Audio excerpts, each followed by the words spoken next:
Welcome to Thoughts on the Market. I am Vishy Tirupattur, Morgan Stanley's Chief Fixed Income Strategist. Today, how the shape of the yield curve has affected credit and housing markets and the risk of changes to the curve and its implications. It's Tuesday, October 7th at 1 p.m. in New York. The shape of the yield curve plays a pivotal role in financial markets. It influences everything from credit conditions to housing and mortgage dynamics.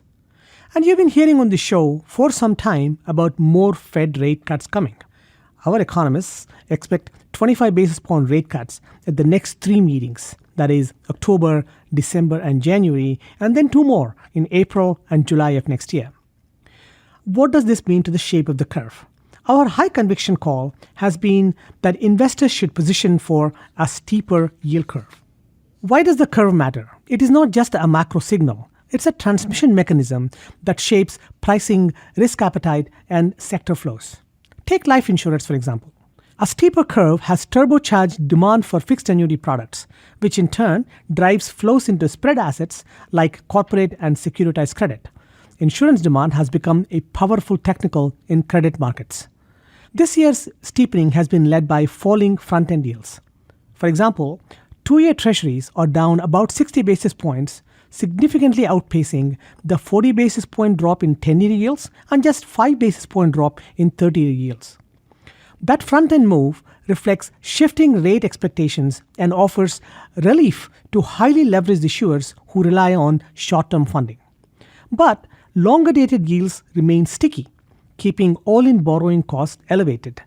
That is good for insurers and the sale of fixed annuity products, but acts as a brake on overall issuance, helping keep credit spreads tight despite macro uncertainty. That said, not all markets benefit. Mortgage rates, which track longer yields more closely than the Fed funds rate, have actually risen 25 to 30 basis points since the easing cycle began in September of 2024. That is a headwind for affordability. While steeper curve may support lending and future housing supply, it is not helping today's buyers.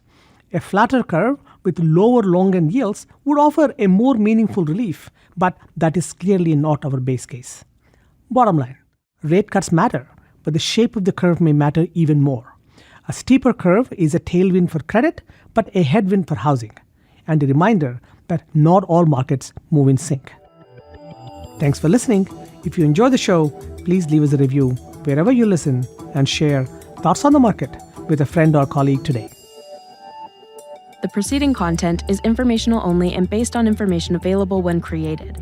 It is not an offer or solicitation, nor is it tax or legal advice. It does not consider your financial circumstances and objectives and may not be suitable for you.